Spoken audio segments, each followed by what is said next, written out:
It is April 12, 1863. The locomotive Georgia of the Macon and Western Railroad is about to leave for its first run of the day. Beginning at 4 a.m., the conductor is ready to signal the engineer to proceed.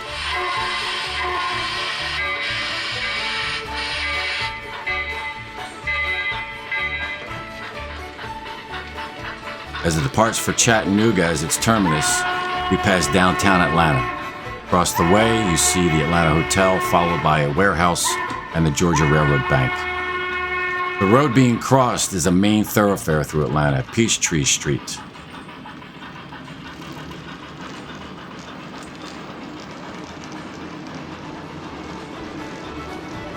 Now in the foreground is the Schofield Rolling Mill, originally built by Lewis Schofield in 1858. It was commonly known as the Atlanta Rolling Mill. Shortly after the Great Unpleasantness began, it was renamed the Confederate Rolling Mill. And in the rear distance is what's known as a Confederate redoubt, an earthworks fort as one of the defensive fortifications to protect Atlanta.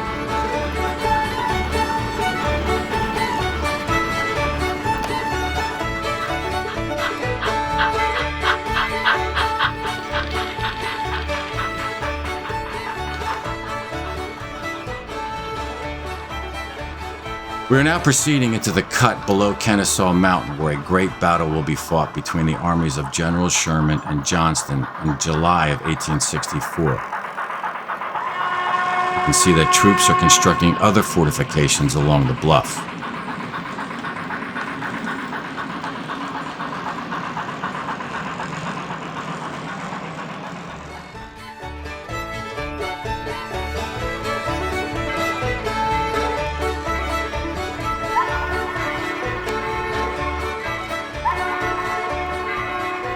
As dawn has broken, we come into Big Shanty for the breakfast stop.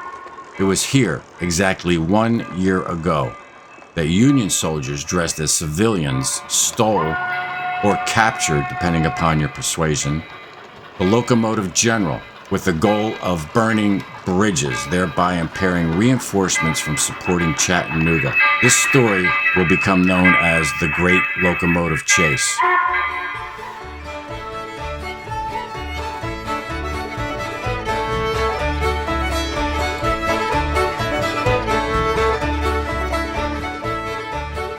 She's on board of the passengers and will be proceeding to the next stop at Tunnel Hill.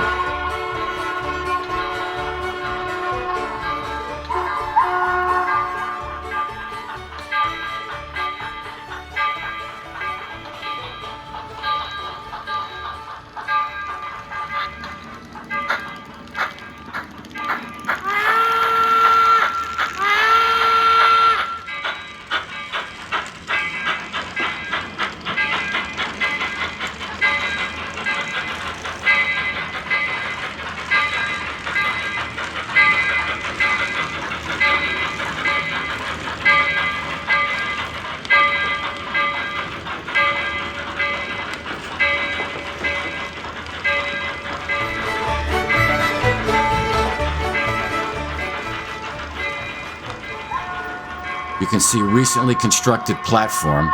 This was to transport wounded soldiers to a hospital.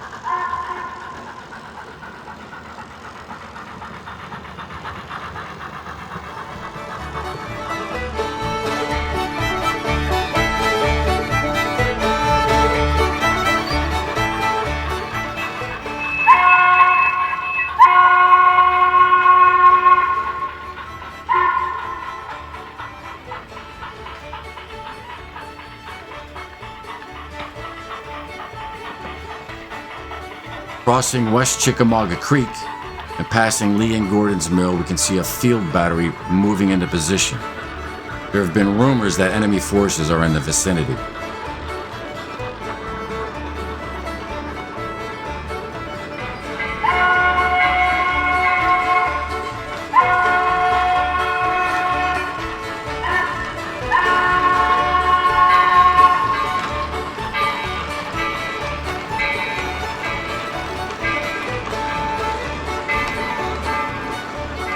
Continuing on, we enter Kingston to drop off passengers. Some will be staying in town, others for the connection to Rome. where they will be boarding a riverboat to their final destination. Kingston was also a distribution point for cotton that would also be transported to Rome.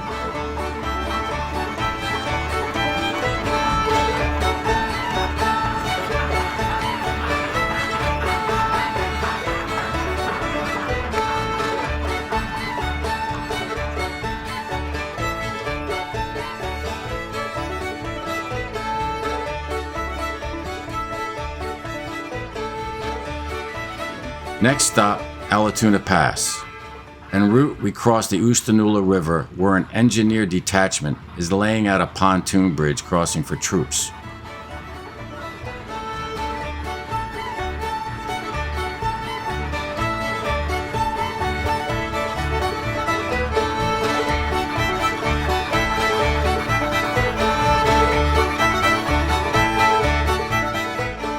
We pass through cotton cornfields, two of the many products grown in northern Georgia.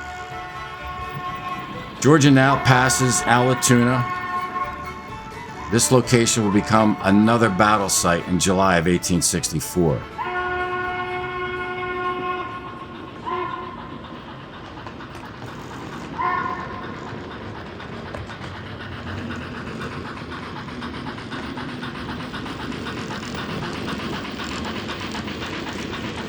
Rounding Rocky Face Ridge, we enter the town of Dalton.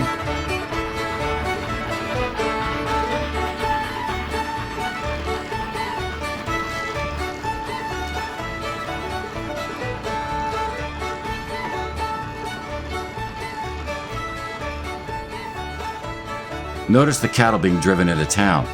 At this time, the South needed to send troops and drivers to Florida for beef.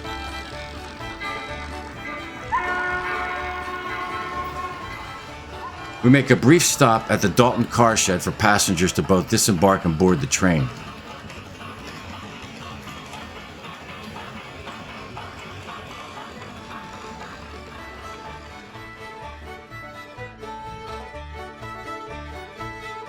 Although a very upscale town, Dalton was also known to have 30 brothels. These were to diminish quite a bit. During the coming winter, the town would host a great revival meeting. The Army of Tennessee will have been beaten sorely at Chattanooga in November, motivating the populace to seek the assistance of Providence, both for their troops and their people.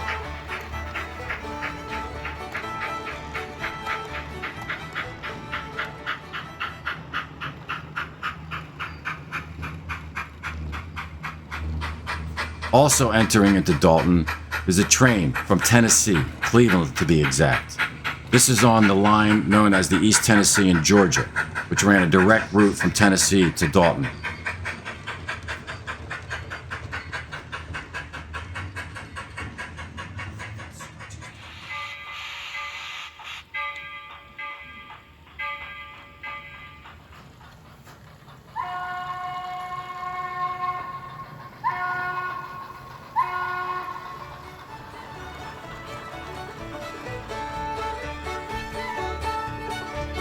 Crossing the Howe Truss Bridge over Chickamauga Creek, Georgia and its cars are rounding the curve below the blockhouse. These were constructed to protect bridges along the route. In the background is the famous Lookout Mountain.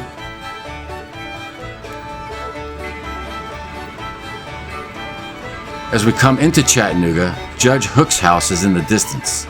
A prominent citizen, he was given his own boxcar to evacuate.